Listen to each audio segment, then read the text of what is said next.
Hi everybody, thanks for watching. Today is July 7th, 2022, and we are here with Brad, the owner of the Ford Falcon, and he's going to tell us all about the build and a little bit of the high points of the car. Well, this is a 1964 Ford Falcon Sprint hardtop. I had always liked Falcons because they're a little bit different, and especially as it pertains to the racing they did in the 1963 races in Europe in the Monte Carlo Rally. And one time I stumbled upon a photograph of a Falcon in the Gulf livery from 1968, and I asked myself, why is a 1968 race have a 1964 Falcon? And it led to me doing some research, and I became a little bit fascinated with it. 1964 Falcons were homologated by the FIA to race at 980 kilograms, which is less than 2,200 pounds. And this made them very competitive because they could race at such low weights. And this is why in the British Saloon Car Championship, they continue to race 1964 cars through 1968. But one particular picture just caught my eye, and it was because it was in the Gulf livery, and I also liked the Gulf livery. I decided I would build a racing Falcon to be a replica of this car. And so I was able to find a 1964 Sprint in Chico, California that was relatively unscathed. It had 3 coats of paint, and we immediately took the car and sandblasted it and built a race car according to FIA Appendix K regulation. My whole idea behind the build would be that I could sell the car potentially in Europe. I had no initial intention of racing it. I really just wanted to build it, and I was going to have it certified.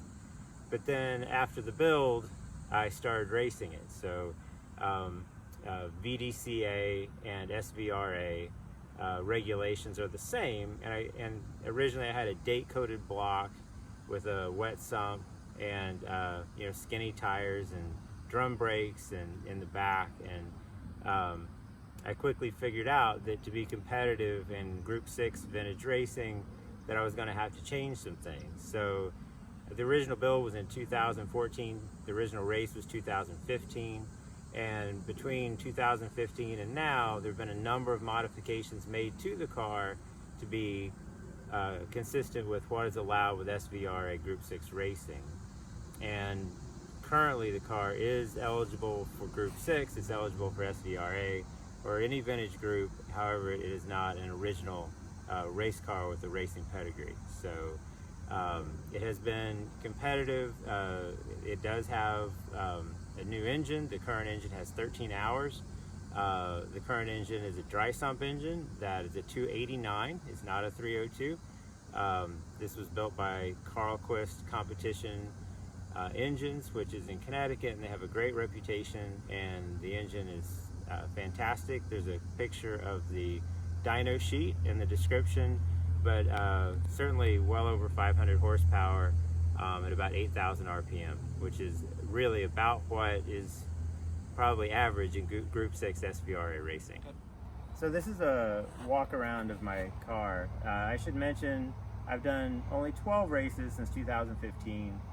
The last race was December 2021 at Roebling Road, which was the VDCA season finale race, where I finished second in my class. This first thing is, this is a 1965 grille. The 1964 grille is a little bit restrictive, and so this is a 1965 Falcon grille that just allows a little more airflow. I do have a 1964 original grille that is included with the sale of the car. As per FIA regulations, what is allowed, these are fiberglass bumpers, it's fiberglass hood, fiberglass fenders.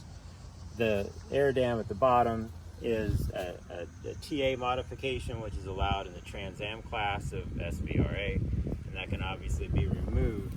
Hey, just a little quick walk around the car just to point out a few things. First of all, again, because of the FIA regulations and what you're allowed to do. This is a fiberglass hood, fiberglass fenders, fiberglass trunk, fiberglass doors. The wheels are 15 by 7s. These are Hoosier TDR 25.5 by 8.0 by 15s in the front. And as you come on the car, I want to just point out a couple of things. This is a Kirky containment seat and Sparco wheel. The belts are up to date. These are 6-point belts that are Schroth belts that are FIA certified. There is a radio. The radio system is included with the car. This is back for the radio. The antenna's on the top, and it's got a push button on the for the steering wheel that you can see. That's a Garmin Catalyst. Garmin Catalyst is very new, very cool, and so that goes with the car as well. And I wanted to point that out. Coming on back, the rear wheels the tires are 25.5 by 8.5 by 15. Again, these are TDRs. You can also use Goodyear Blue Streak 6.0 15 tires, which are basically the same, and I use those sometimes interchangeably. Going back to the trunk, this is a fuel-safe fuel cell. It has a brand new bladder, which there are photos of in the description. And that's a quick fuel pump. This is a Holley Hydromat system, which is great for picking up the last drop. That's an external fuel filter, and then there are reservoirs. This is for the axle. That's a brand new battery, and then up underneath, that's from the dry sump vent in the back. So I wanted to point out just a couple of just the only two things I can think of that are cosmetic flaws. One is here. You can see this is a small crack in the Lexan. We have the Lexan vented in the back, but there's a small crack. And then I also wanted to point out, this is a Futura, which I just have. I have the Sprint rear trim that comes with the car. I just didn't want to get it screwed up because the Sprint trim is more expensive, and so I generally race with that one on. Coming around here, this is the other cosmetic thing with the car. The door fitment on the rear is not good on this side. These are fiberglass doors, and the only way I could really make it fit would be to add filler to the quarter panel, which I do not want to do. I wanted to point out a couple of things. This is a cooler shirt system, and then Safecraft. This is a new fire bottle, which is plumbed, and I just also wanted to point out the dry sump system in the back. These are -16 lines that run to the front, and this has an Oberg filter, swirl filter for the oil. And that's a 3-gallon dry sump system. That's an MSD NASCAR 6ALN box, which is silicone filled, and then that's a Willwood brake bias adjuster and a painless box. It's a Hurst Competition Plus shifter, and this is a Jericho WC4 Revision 4 transmission currently in the car. Wanted to point out a couple of things under the hood. Just to point out a couple of things under the hood. Again, this is all part of the dry sump system. This is a Peterson pre-oiler, which is really great. You just put a 7/16 inch socket on it to pre-oil the engine. That also helps with oil changes tremendously. This is a MSD distributor and an HVC2 coil with the electrical system. Everything is plumbed with catch cans. These valve covers are from Cobra Automotive.